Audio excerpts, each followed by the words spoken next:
you are on display. And you better be down for it. And just so happens, I have the personality. I thought that's what performing was. Performing was stripping on every level. And I would dare myself. And what you dare was, what scares me to death? That scares you, go for it. Go for it.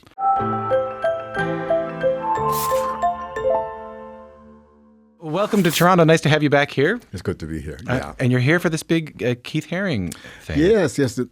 And I was glad when this invitation came up. I hope that I can be fresh, because I work from an anecdotal place. Yeah. I don't know, may you never have the distinction of being, quote, one of those who survived. Now everybody, young people want to know, what was it like? And now tell me again, tell the same story for the 100th time. And so it doesn't feel like warmed over oatmeal. Well, get ready for number 101 here today, Bill. Tell me about Keith Haring. What do you remember about meeting him? What impression did you get of him? Keith was, at that time, there was a notion of something called boy art. These were people who were well past puberty and all, but still dealing with questions of identity and agency. It was the go-go 80s, and Keith was one of those perpetual boys, and he even cultivated the image of being a nerd. And you see him, and he looks like almost a cartoon boy. Big glasses, shirt tucked into his pants and all that stuff, too. Yes, but very knowing about what he was doing. And he was always surrounded by quite beautiful people of color, black, brown. And he would be working in his studio like mad. He was always working. And he'd have people with the music on over there, smoking a joint over here.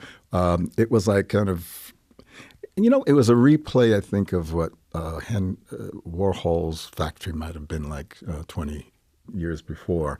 And at that time, we were all just agog, the art world, the high art world.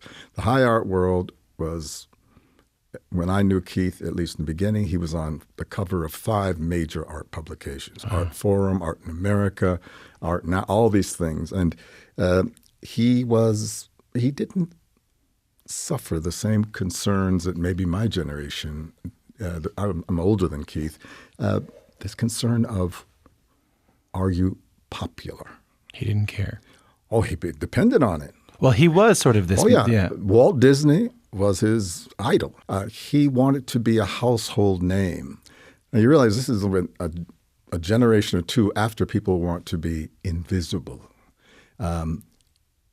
Career and striving, even though everyone was doing it, was not cool. You got to look effortless. Yeah. And you're not going to participate in the military-industrial complex, are you? Yeah. You're not going to. That this is a puerile, capitalist-driven society, and artists are just playthings and all. So you've got to keep a healthy intellectual distance away from all that. Keith was down for it. He wanted to have a good time. He wanted the people to know him, and that's why the work he did with this graffiti culture, I think, had such resonance. For him, more problematic for the art world, but they caught up. Right now, they certainly have caught up. Certainly have, but given that you were so seemingly dissimilar. Oh yes. Why did you work together so well? Oh, you don't know that opposites. No. Well, was it a full-on attack on Ivory Tower art? Was it? I don't know. We were just young folks giving the finger to what we thought were the guards, the police of the culture. Mm-hmm. So Keith was very much that way, and he and I, he appreciated my art. He appreciated my mind. He appreciated my life.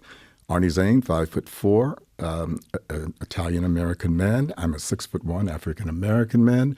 I came from a country like Keith did. Keith was in Pennsylvania Dutch country, but I came from about 3-4 hours a little bit north of there in German, Italian potato-growing community. My family was there because we were potato pickers. Yeah.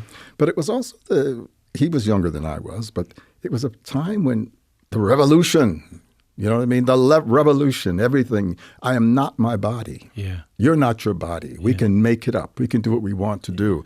And he was living that dream. And when he met Arnie and I, we certainly were as well. I mean, and speaking of you're not your body, and speaking about using your body, the collaboration that you're most famous for together, for people who haven't seen it, is this very famous photo of you and Keith has painted painted on your naked body, his sort of trademark designs. How did that, now I don't mean conceptually and I don't mean rhetorically, I mean literally, how did that feel to have this paint going on your body, to have these brushes painting on your body? What do you remember about how that felt? I remember it being cold as hell. That's what I was really wondering. But more than that was the sense that I'm free at last, thank God Almighty, I'm free at last. No, you know who I'm quoting. Well, of course, but you felt that way while he was painting because you were naked? Yes, quite frankly, yes. Yeah. Right. It was my body, this 6'1" African-American body given to me by Gus Jones and Estella Jones, was a body of slaves. And it was also a body that had appetites and beauty inside of it and movement and so on. And it was, yes, it was sacred. But, the discussions we have right now about who is allowed to paint a black body, who is allowed to appropriate, quote, indigenous people's markings and so on, which Keith did freely, that discussion was somewhat alien in our era, and in that era at that point in the early 80s. And I'm glad it was. You're glad it was? I'm glad that we had the space. And that's something I will say to, if I have the young people in the audience that I had in Los Angeles, I remember this question coming up about what does it mean to be a black man and this white boy is painting on you, and then this is in London, and then, I don't know, was it shortly before he said, oh, by the way, the press is coming. Yeah, the press is coming. I don't know. It's a mystery to me. How was I not paying attention? Yeah. So the doors open, and that the English tabloid press, and they have a right to make fun of you, to say anything they want to you. Hey, you lost your trowel, man. What do you mean I lost my trowel? And they're going to up in my face like that. But you are on display, and you better be down for it. And just so happens I have the personality. I thought that's what performing was. Performing was stripping on every level. And I would dare myself. And what you dare was, what scares me to death? That scares you, go for it. Go for it. So what appealed to you about it was the sense of freedom that you got from it. Sense of freedom, and we were doing something which was storming the ivory tower. Yeah, it was provocative. It was controversial. Oh, please. It was controversial just to be in a black body and with a Jewish Italian companion holding hands walking down the street. You want to know what provocative is? Right. It's a provocative to do Secret Pastures, our other collaboration, Keith, at the Brooklyn Academy of Music, packed out with Andy Warhol and Madonna in the audience. And at the end of the show, in a fit of just joy, my companion and I kissed full on the lips. You could hear audible. What year was this around? 80-something. 80 early 80s. We were reveling in that. We were reveling in it, and we believed in beauty. We believed in protest, and I think we believed in change. And as I get older, I don't know how much I still believe in change. Really? I do believe there's a thing called white supremacy. There is something that's history. The last 500 years has brought us to this point. Can we tell truth about it? And as you know, in my country right now, there are whole laws being written against certain things being taught about history. So when Keith and I are like joining hands metaphorically and doing this thing where we're saying, look at us. We are who we are. This is what we think is beautiful. It was, in a way, still fighting the revolution. The path that you seemed to be on when you were younger, when I was reading about you getting ready for this interview, I mean, if you want to talk about the contrast between a conventional life and an unconventional life, it felt like for a while there you were on your way towards a very conventional life. The early years that I'm reading about you, athlete, jock in the school. And then I have the name here. You had this high school teacher named, is it Mary Lee Shappy? Mary Lee Shapey. Shapey. And she introduces you to performance. But the thing I found interesting about when you told that story is that you learned that there were two types of sweat. There was the sweat of like a football player sweat of competition. And then there's poetic sweat. Yes. What's the difference? Yeah, I was proud of myself when I came up with that formulation. But now you got me on the spot here. What is the difference? And there is a difference. I didn't know how much competition there was in a dance class in New York City. I thought that all artists in some ways were transcendental beings, that they were looking past this world. Every gesture was at the service of the light, dear, the light, right? I didn't know that art also has price tags. Art also has policemen, all these things. Backbiting, bitterness, competition. Yes, it's true. So the athletic sweat I understood as it was allowed, it was controlled in a certain way. This other one is a sweat that comes from your imagination struggling against the harsh reality of the world. Now that one still gives me pause now. My God, that was hard. I was just trying to say something about bodies, and yet it turned into a discussion about gender, identity, race. Wait a minute, I'm not controlling anything anymore. Work harder, dear. Work harder, lean into it more, be more brave. So I'm still sweating. I'm an older man, I'm retired, I'm no longer really dancing, but there's another kind of way of putting your back into it. What do you dare say when you're on air? What do you really dare do with my husband, walking down the street? When do you dare really be a couple in love? Are you still looking over your shoulder for somebody who's going to take a hammer and hit you in the back of the head? When will that ever stop? As a black man, when does this feeling that if I walk into this restaurant without my white husband, they're going to treat me like crap? Why do I have that? Get rid of it. Behave as if you are a blonde and you own the world. Okay, that takes some work. You're talking to me about real world things. You're talking to me about, like, if I walk into a restaurant with my white husband, I'm going to be treated one way. If I walk into a restaurant by myself, I'm going to be treated a different way. If I walk onto a theater and kiss my husband in 1982, that's going to be perceived very differently than if I did it in 2023. But when you and Arnie set up the company together, so you said, I wanted the art to be about something, for lack of a better term, something transcending the world. What world did you want to transcend, and where did you want to go? You know? Yeah. Well, what world did I want to go? I wanted. Now here, you just opening the door for me to get all kinds of embarrassing. Look at this beard, man. I'm here. I'm here for you. No, you're a delight to speak to. Well, what was the world that? What did you want to transcend, and where did you want to go? In transcending, assuming you mean you want to go somewhere. Well, what did he mean when he said "free at last, free at last"? Thank God Almighty, I'm free at last. Does he want everyone to have a job? Did he want everyone's children to go to college? I mean, that's the kind of level at which the good doctor was. But he also wanted freedom of conscience. He wanted a world, I think. He was a pretty broad thinker. Did he want a woman to have the right to choose? Did he want a woman to feel like she owned her own body? Did he believe that there was other minorities coming after racial minorities, and that everybody had the right to sovereignty? That's the freedom I'm talking about. And there was a freedom that something happened when I watched Estella, my mother, all 300 pounds of her on her knees, praying on Christmas morning, and literally going into a trance where she was in complete contact with her God. Now, I'm not religious like I say I have the infrastructure of a Southern Baptist, but I don't have the faith. Yeah, right. She did have the faith.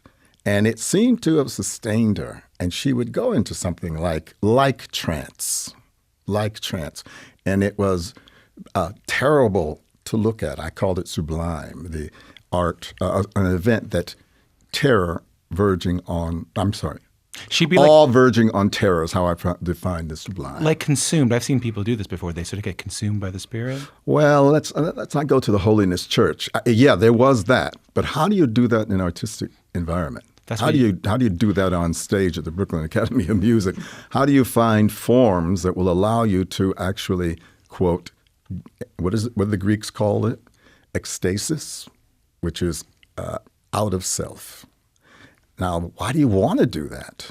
Well, there's a lot of stuff that we have to shake off. I'm back to Qigong practice now, and this teacher that I'm working with online is always saying, let go of old energy, take in new energy, let go of release and accept that which is to come in so that you can take it. What is that Qigong? Every day you start breathing and refreshing, flushing out. Art, I wanted to believe, now you're talking to a crusty 72-year-old now, I wanted to believe at that time that art was capable of doing that. Art should be like the best LSD trip you ever had in your life. For you, the maker, and for people observing it. The real that we were thinking and saying could be as real as you looking at me right now at that intensity. God, sorry. No. Hey, no.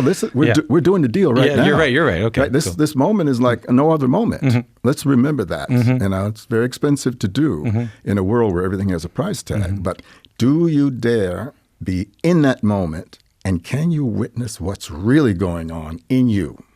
And witness it and have the form. Now, form is very important to me, to actually bring it into the world. Now, that is the game right there with performance.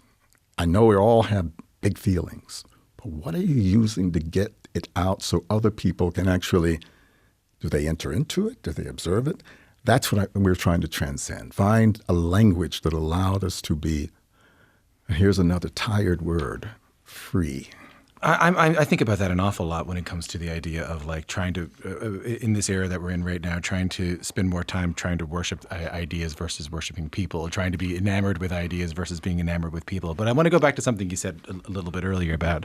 This is fun. You're a groove, man. Oh, come on, man. We're having a good time. Oh, now it's all gone. No, you're from Newfoundland. Newfoundland, yeah, on the east coast of Canada. They said you listen for the accent. Oh, can you hear it? Yeah. I don't think I know what I'm listening for. It's like in the hard R's. Like if I say like, oh, I went to a bar, I went to a car or something like that. You know, I drove my car to the bar or something like that, you know? That's when I love that people are warning you out there. They love it. They love it about it. Yeah. And only, listen, it's kind of hard to go from laughing to asking you about this, but only talk about this as much as you want to. It's a pre-tape interview. But I want to talk about the meaning you take from ephemeral things, and movement being one of them. Now, one of the things you said at the very beginning was that you said something like, my life so much is an anecdotal one right now. So much of my performance is an anecdotal one right now. And it's what happens when you're someone who survived. And what I found really interesting when I was reading about Arnie's passing and reading about that era, of AIDS, especially in New York, is that you went back into the studio so quickly after he passed, when I can't imagine how devastated you were. And you said, I'm grateful that we had the form, the dancing, to focus the grief. Do you remember the movements you did to focus the grief? Do you know what I mean? That's a really great, that's a smart alecky art historical question, isn't it? What were the motifs that you were developing at that? What were you, like, when it comes to, is there crying through movement? Actually, no, it was more, there's something we were able to tease out of the way that formal investigation focuses the mind. Formal, what do I mean by that? How will we use space? How will we use time? How will we use gesture? Now that is heavy lifting, which means you have to be on your P's and Q's. You have to be this sounds a little hippie-ish, but letting the universe tell you, did you catch that moment when that person was off, made a mistake, retrieve that mistake. That's the universe just gave you something there. So all of that kind of preoccupation made me feel that it was something still rich.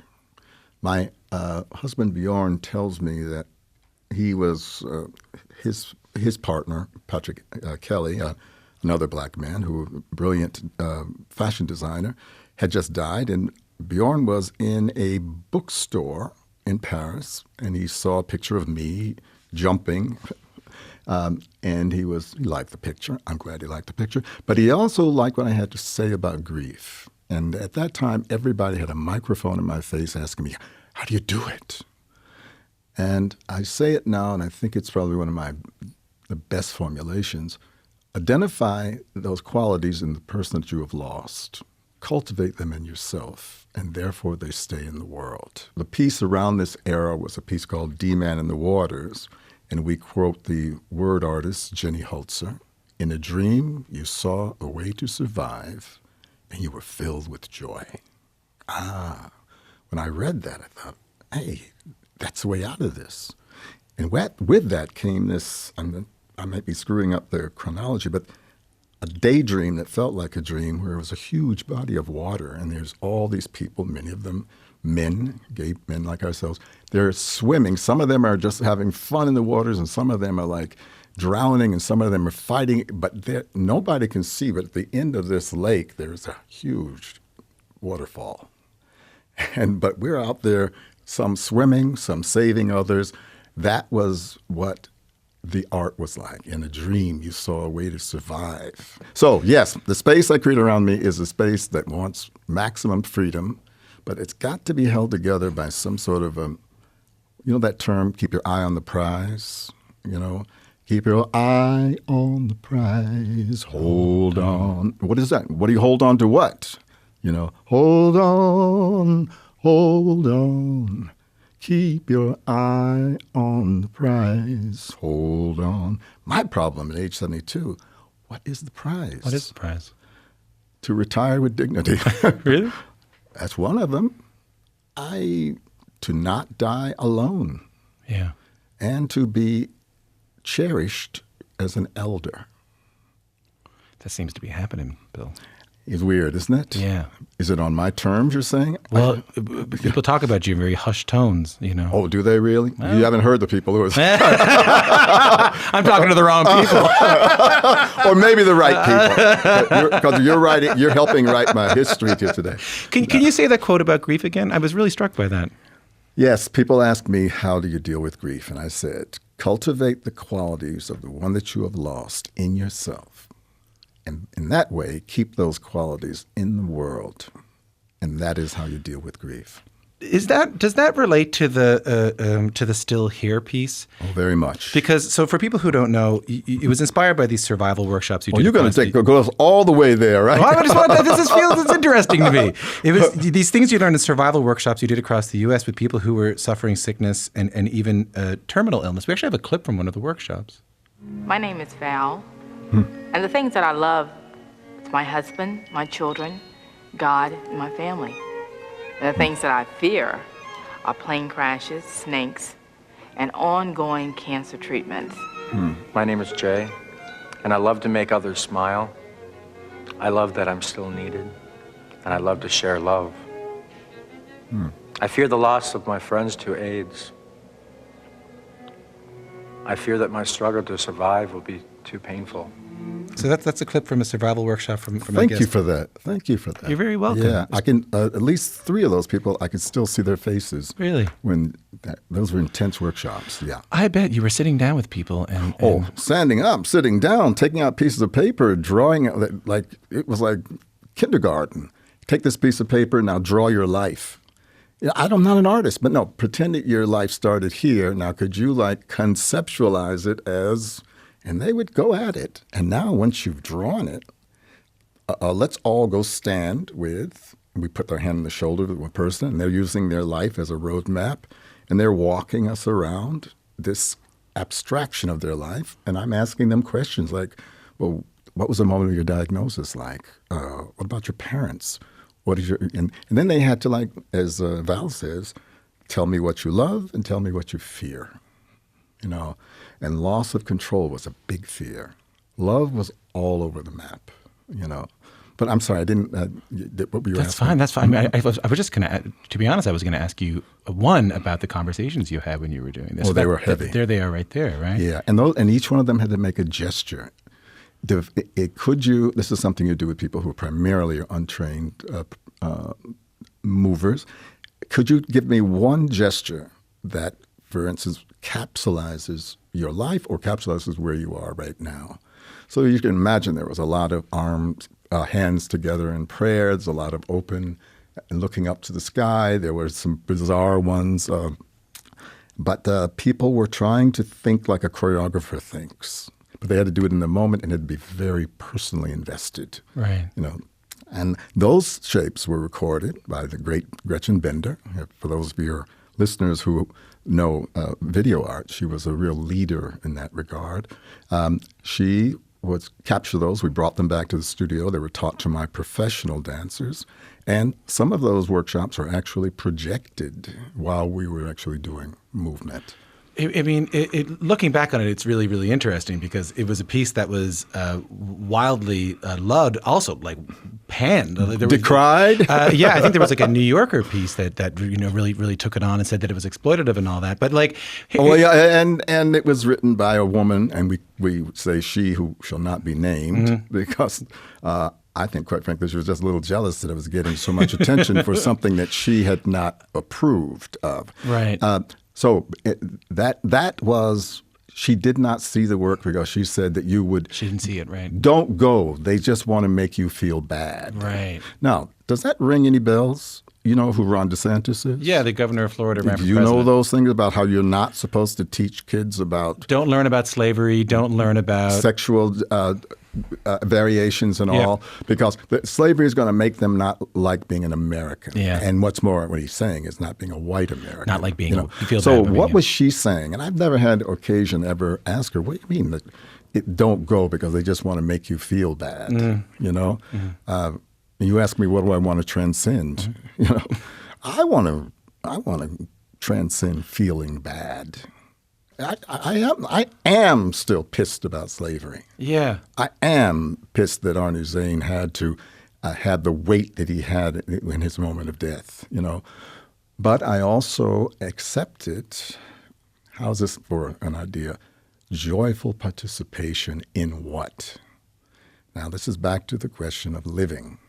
And that's why art happens when something is being pushed against. And art is some ways, we say a lot of corny things about art, but it's a testament to our humanity, to what it means to be human. Help me get off this soapbox. Okay? Not at all. No, explain that to me a little bit better. A joyful participation in what? Joyful participation. Am I supposed to fill in the blank? I'm sorry. Oh, do you have? That's a very good one. No, you have to fill in, my brother. You have to fill in. What is it? Joyful participation in what? Do you have children? No. You have people you love? I have a partner who I really love, and I have family who I really love. Well, then what do you want for them? What do you want them? Do you want them not to be afraid of the world? Yeah. Do you want them to actually feel like their lives matter? Yeah. That they're standing on land that is, they deserve to be standing there? Yeah. That's a big job. Yeah. Isn't it? Yeah. You know? Yeah. Yeah. My next work is called Curriculum. And it's, as I told you, I mentioned Mr. Achille Mbembe, the Cameroonian philosopher, brilliant mind for those readers out there, particularly his book, Necropolis or the Post-Colonial. Any of those, but he's talking about in this era that we live in, a couple of truths are that freedom of movement is a diminishing resource. A resource, the ability to move. Who can access it? And he also says that there are carceral dimensions to government. You keep people in one place, and that's how you control them. So I'm asking, trying to make a piece that suggests what that actually feels like. Since I am a Northern Hemisphere person, I'm black, I'm upper middle class, I drive an Audi, can I tell you? But I know that for every positive that I have in my life, somebody is suffering a deficit. Now, I could do mea culpa, or, and I cannot, my brother, fill you in on that one because I make a fool of myself. I'm trying to make a deal with the world right now. I'm a man. I'm 72. About 8 more years, I'm going to be artistic director of New York Live Arts, which is the theater that I run with Janet Wong and Kim Cullen. What do I want to stand for? People say, what's your message? I said, when you look at Jackson Pollock, what's the message? That's supposed to be stop all conversations about art. I ain't Jackson Pollock. I ain't. And it took me a while to realize it's okay to be black. Because back 20, 30 years ago, if you were a person who was worth your salt as an artist, you didn't have a definition. You didn't have a gender. You didn't have a class. You were this elite that floated in the area of pure ideas. As you can see from talking to me, I live a lot in this dimension of pure ideas, but I'm also trying to connect it to history. And here's a dangerous word, morality. I don't know how you feel about morality, but it has defeated some great minds.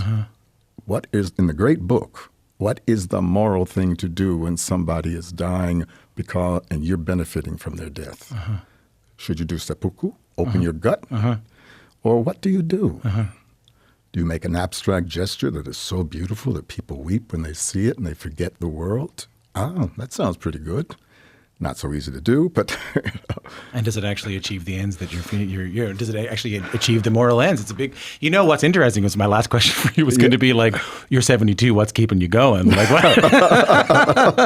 It sounds like you have a lot of unfinished business here. Yeah, my glib answer is, I read once the great Georgie O'Keeffe, and they asked her that question in 1929. She spent a very sad winter out in New Mexico. How do you keep going? And she said, out of spite. So that's a kind of a snarky answer. Do you feel that way? Some days I do, but it's not enough for my heart. I have a big, soft heart. Yeah. And I want to be embraced. And I want to do embracing. Lovely to meet you. You too. Yeah, this is really, you rock, man. You really do. You roll, man. Yes.